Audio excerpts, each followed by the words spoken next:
3억 프로젝트는 2년 동안 부동산 경매와 공매를 활용해서 3억 원의 순자산을 만드는 투자 계획입니다. 이렇게 네 번째 물건까지 낙찰을 받아서 누적 양도 차익은 1억 8,641만 원이고 누적 예상 수익은 1억 4,522만 5,485원입니다.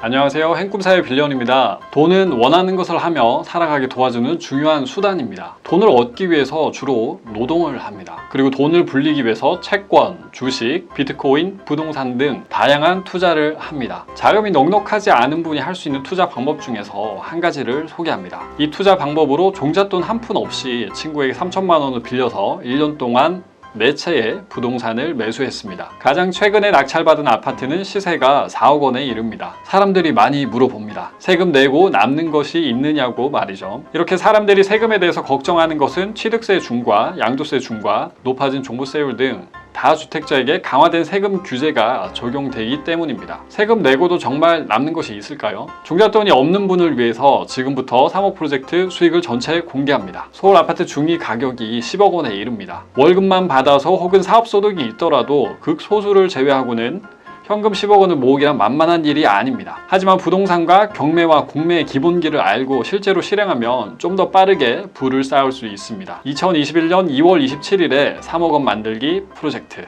3억 프로젝트를 시작했습니다. 3억 프로젝트는 2년 동안 부동산 경매와 공매를 활용해서 3억 원의 순자산을 만드는 투자 계획입니다. 행꿈사를 이끌어주고 계신 정충진 변호사님이 저술하신 경매 승부사들이라는 책에서 3억 프로젝트를 자세히 설명해주고 있습니다. 여기 보시면은 목차에 경매로 2년 안에 3억 만들기 프로젝트 시작하고 1년 동안 집 3채와 월세가 생겼다. 2019년에 행꿈사TV 영상에도 이 3억 프로젝트가 소개되어 있습니다. 이 프로젝트가 허황된 홍보나 어그로가 아님을 제가 직접 2년 동안 증명하기 위해서 그 과정을 여러분에게 영상으로 공개하고 있습니다. 프로젝트를 진행한 지 1년 2개월의 시간이 흘렀습니다. 1년이 안 된 시점에 총 4채의 물건을 낙찰을 받았습니다.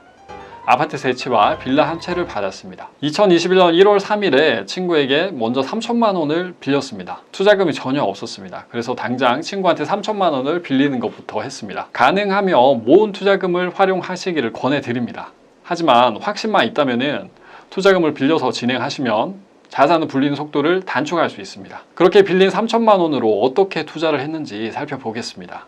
먼저 첫 번째 아파트입니다. 네, 이 영상은 첫 번째 물건을 낙찰 받고서 명도를 진행하는 영상입니다. 명도가 처음에는 좀 당황스럽기도 했는데 무사히 진행이 되었고요. 당시 이 아파트의 시세는 1억 2,500만 원 정도였습니다. 그리고 그 아파트를 매수하는 데 들어간 비용은 1억 800만 원이 들어갔습니다. 낙찰 금액은 8,899만 원이지만 임차인의 보증금을 일부 더해서 1억 800만 원에 취득을 하였습니다. 한 1,700만 원 정도 저렴하게 매수를 한 겁니다. 2022년 5월 첫째 주 기준으로 이 매물의 시세는 한 1억 5,500만 원 정도로 약 3천만 원 상승을 했습니다. 118만 8천 원을 지출하였고 인테리어 비용이 750만 원이 들어갔습니다. 합계 1억 1,668만 8천 원이 들어갔네요. 내부를 깔끔하게 수리한 덕분에 1억 1,500만 원의 전세를 놓을 수 있었습니다. 합계를 내면 투자 원금 3천만 원에서 1억 688만 원이 실제로 투자금이 들어갔고 2,800만 원 정도를 다시 회수했습니다. 이것이 가장 중요한 포인트입니다. 투자를 했지만 투자금 대부분이 다시 회수가 되는 것입니다. 현 시점에 KB 평균 시세 1억 5,500만 원에 매도를 했다고 가정하면 순차익은 3,831만 2천 원입니다. 이 차익에 양도세를 제외하면 3,256만 5,200원이 남게 됩니다. 물론 이 주택을 2년 동안 보유하고 나서 매도를 했다는 가정하에 이렇게 됩니다. 그리고 이 물건은 수도권이 아닌 지역에 낙찰을 받았기 때문에 양도세 중과를 적용받지 않습니다. 계속해서 두 번째로 낙찰받은 아파트를 소개해 드리겠습니다. 이 영상은 두 번째로 낙찰을 받은 아파트를 명도를 진행하면서 촬영한 영상인데요.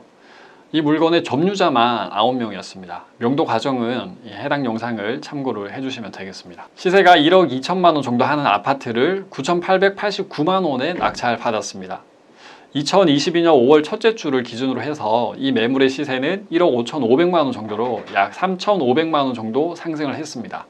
관련 금액을 표로 정리해 봤습니다. 취득세로 98만 8,900원을 지출하였고 인테리어 비용은 들어가지 않았습니다. 합계 9,987만 8,900원 정도가 들어갔습니다. 임차 수요에 비해서 매물이 부족한 지역의 아파트였기 때문에 1억 1천만 원의 전세를 놓을 수가 있었습니다. 들어간 금액 대비 전세로 회수한 금액이 더 컸기 때문에 투자를 하고도 오히려 1,012만 1,000원이 더 생겼습니다. 이렇게 투자금이 불어나는 투자를 풀피 투자라고 합니다. 첫 투자에 남아있던 투자금 2,800만 원에 풀피 1,012만 1,100원을 더해서 투자금은 3,812만 1,000원이 되었습니다. 투자를 했지만 투자금이 불어나게 할 수 있었던 이유가 무엇일까요? 경매로 전세가보다 저렴하게 물건을 취득했기 때문입니다. 실제 가치보다 저렴하게 매수할 수 있는 경매를 이용해서 투자금을 불리는 투자가 가능한 것입니다. 이제 2021년에 세 번째로 낙찰받은 물건입니다. 세 번째 물건은 빌라입니다. 감정가가 1억 5,800만 원인 빌라를 1억 원에 낙찰받았습니다. 이 물건은 공매로 낙찰을 받았습니다. 공매는 경매보다 물건은 많지 않지만 물건 검색을 잘 하면 경매보다도 더 저렴하게 낙찰받을 수 있는 매력이 있습니다. 표를 보면 취득세로 110만 원을 지출하였습니다. 여기까지 영상을 보신 분이라면 제가 설명드리는 취득세에 의심을 가질 수도 있습니다. 왜냐하면 다주택자에게는 취득세가 중과되는데 저는 일반 세율로 계속 취득했다고 말을 하고 있기 때문입니다. 앞선 두 개의 아파트는 모두 취득세를 중과받지 않는 아파트입니다. 그리고 주택수에도 포함이 되지 않습니다. 공시 가격이 1억 원 이하인 물건이기 때문입니다. 3호 물건은 공시 가격이 1억이 넘어갑니다. 그렇지만 기본세율로 취득을 했습니다. 왜냐하면 취득세 계산 시에 앞서 낙찰받은 아파트가 주택수에 포함되지 않기 때문에 세 번째로 낙찰받은 물건이 제가 소유하게 된 첫 번째 물건으로 보기 때문입니다. 이것은 취득 시에만 그렇게 계산한다는 것을 참고해 주시기 바랍니다. 해당 물건은 내부도 깔끔해서 인테리어가 전혀 필요 없었습니다. 들어간 금액은 1억 110만 원이었습니다. 물건지 인근에 산업단지가 다수 있었기 때문에 전세 수요가 상당히 풍부했습니다. 낙찰 받은 지 한 달 후에 1억 3천만 원의 전세를 놓았습니다. 이렇게 투자를 하고 나서 기존에 남은 투자금 3,812만 1,000원에 2,890만 원이 더해져서 투자금은 6,733만 3,100원으로 늘어났습니다. 빌라는 매도가 쉽지 않기 때문에 1억 6천만 원이 시세지만 1억 5천만 원으로 시세를 잡고 차익을 개선해 보았습니다. 순차익이 약 5천만 원입니다. 이 물건은 양도세 중과도 적용을 받지 않습니다. 왜냐하면 수도권 내에 있지만 읍지역에 있는 물건이고 양도 당시에 공시가격이 3억 원 이하일 것이기 때문입니다. 이렇게 세 번째로 낙찰 받으면서 순차익은 1억 4,233만 3,100원이 되었고 양도 차익은 1억 2,098만 3,135원이 되었습니다. 앞선 두 물건은 양도세 중과를 적용받지 않을까요? 첫 번째로 낙찰받은 물건은 수도권이 아닌 물건이어서 세 번째 물건과 마찬가지 이유로 중과되지 않습니다. 두 번째로 낙찰받은 물건은 수도권 내에 있지만 양도세 중과 유예 기간 내에 처분한다면 양도세 중과를 피할 수가 있습니다. 이렇게 불어난 투자금 6,733만 3,100원으로 네 번째 물건을 낙찰받았습니다. 다시 수도권 내에 있는 아파트를 낙찰받았습니다. 4호 물건의 당시 시세는 약 4억 원이었는데 약 3억 3,400만 원의 낙찰을 받았습니다. 취득세는 일시적 2주택 혜택을 이용해서 당장에는 중과되지 않은 세금으로 납부를 했습니다. 그리고 인테리어 비용이 1,815만 원이 들어갔습니다. 당시 경쟁 매물이 꽤 많았고 물건이 낡았기 때문에 인테리어 비용이 상당히 많이 들여서 깔끔하게 수리를 한 후에 더 높은 금액으로 전세를 놓는 전략을 사용했습니다. 총 비용은 3억 6,592만 3천 원이 들어갔고 전세를 3억 4천만 원에 놓아서 실제 투입된 투자금은 2,592만 3천 원입니다. 양도세를 제외하고 2,424만 2,350원이 차익으로 남을 것으로 보입니다. 아직 낙찰받은 지 많은 시간이 흐르지 않았기 때문에 가치 상승을 기대하고 있는 물건입니다.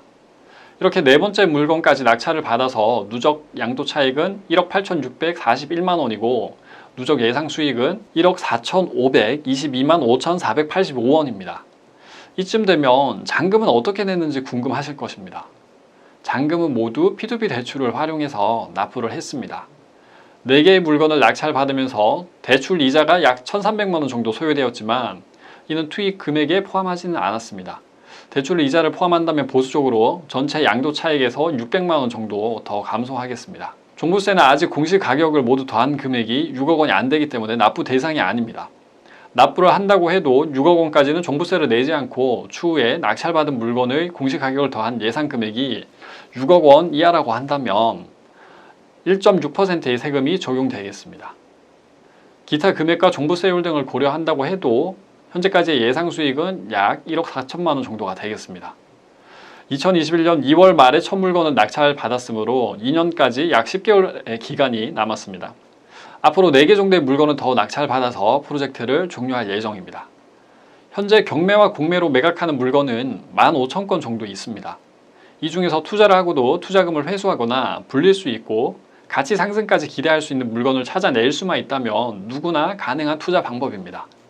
물론 물건 검색, 명도, 대출자금 구하기 등 만만하지 않은 과정이 있긴 하지만 어느 정도 방법과 틀을 알고 계신다면 모두 극복이 가능한 부분입니다.